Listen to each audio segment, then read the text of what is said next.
interact with the Office of the Attorney General, the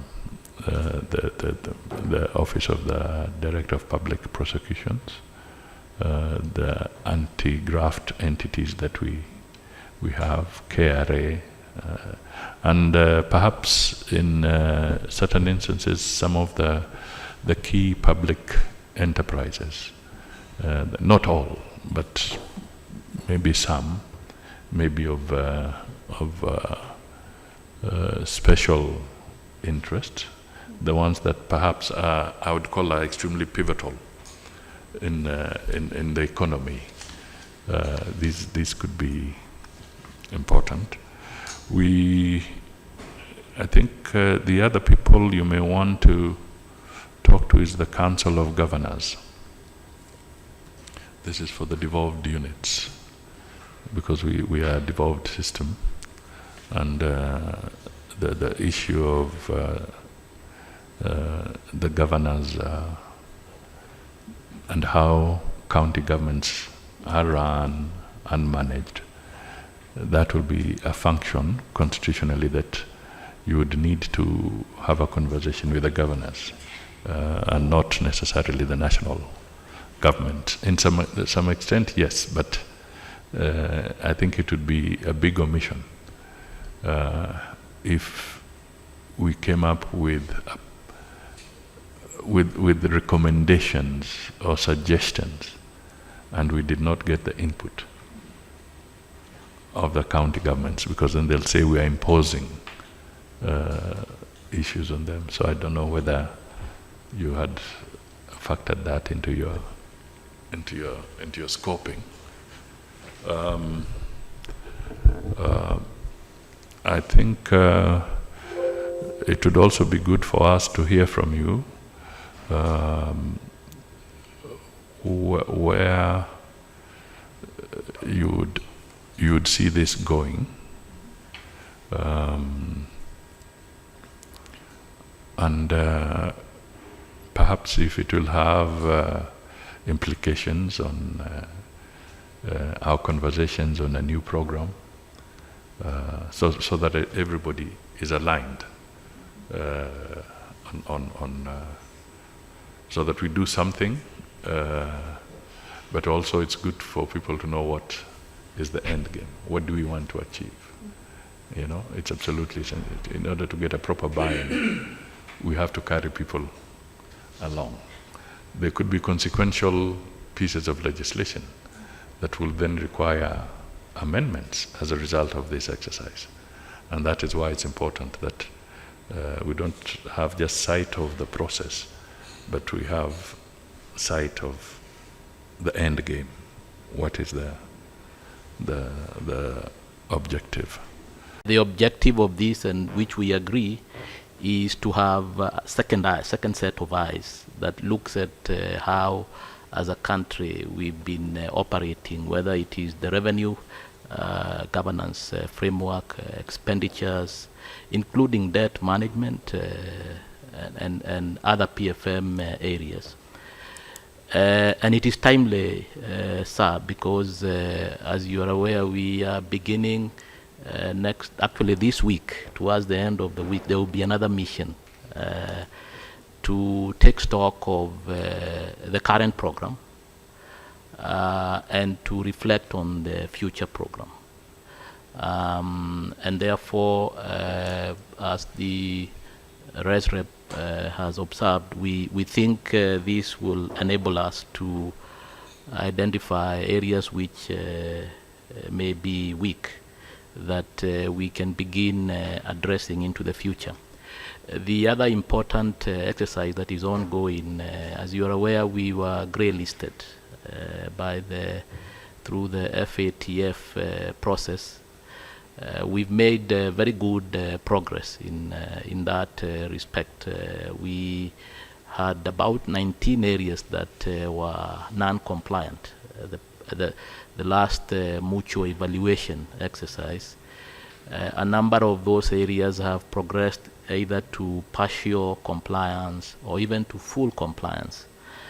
A good example would be the policy framework for crypto assets that was noted to be lacking and therefore exposing the country. We made good progress, but there are still some areas that are lagging behind, and I know one of the focus areas would also be around matters AML and how they interface with public finance or fiscal governance issues.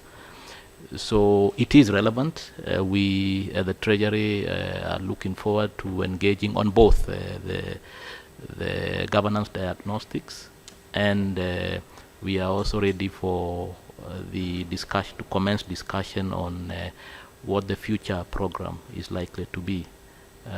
So we welcome this exercise. So to let you know, the governance mission is a technical mission. So it is separate from the program, and we are guided by the overarching IMF's 2018 framework on enhanced engagement on governance. So this is the setting that we'll be using for the governance mission that we've been using with many countries over the last few years. And it's really designed to help you provide a holistic approach to addressing governance, weaknesses and corruption vulnerabilities that you may have in your state functions, and then our focus is on macroeconomic critical areas. So it's not all of government, it's the macroeconomic critical areas that we'll be focusing on. So we'll be analyzing and we'll be recommending actions for addressing these corruption vulnerabilities and other governance issues that we may see that would impact your macroeconomic stability. And so we'll also be examining the severity of corruption vulnerabilities across 6 core state functions. And let me give you those core functions. So you have fiscal governance, and this is a huge one because this has several parts. You have expenditure policy, you have public financial management, tax policy, and revenue administration, which is both tax and customs. Then we'll be looking at the central bank governance and operations, the fiscal sector oversight, market regulation, rule of law, and anti-money laundering and countering the financing of terrorism. They all go together. But the parameters will be defined by Kenya's specific situation. So not every governance mission is the same because it depends on how your government is set up and also the areas that we see that we'll start looking at and at how it will be designed over not just the scoping mission, but over the time of the entire governance diagnostic.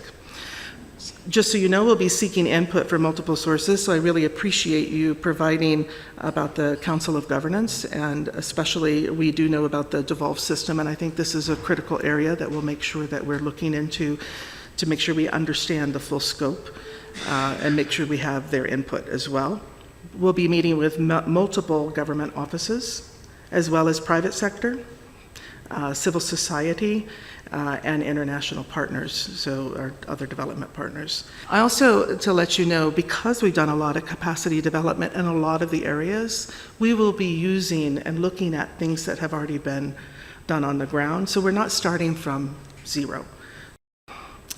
And then we actually have the team already pretty much assembled. It's a pretty large team.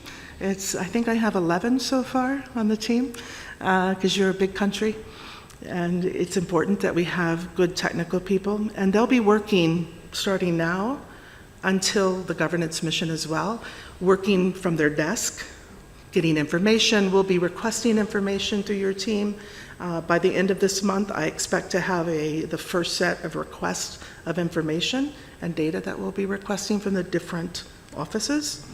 And then they'll be on the scoping mission, on the diagnostic mission, which will plan the dates with the PS, but sometime in June we'll come for 2 weeks for the full diagnostic mission.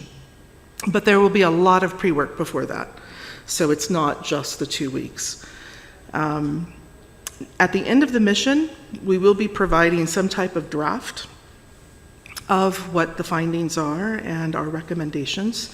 And the recommendations will be such that they'll be prioritized. They won't be 250 recommendations because no government can handle that. They'll be prioritized by the state function, and they'll be sequenced over the medium term to help you look at where, how you can put together a plan that would work for the government.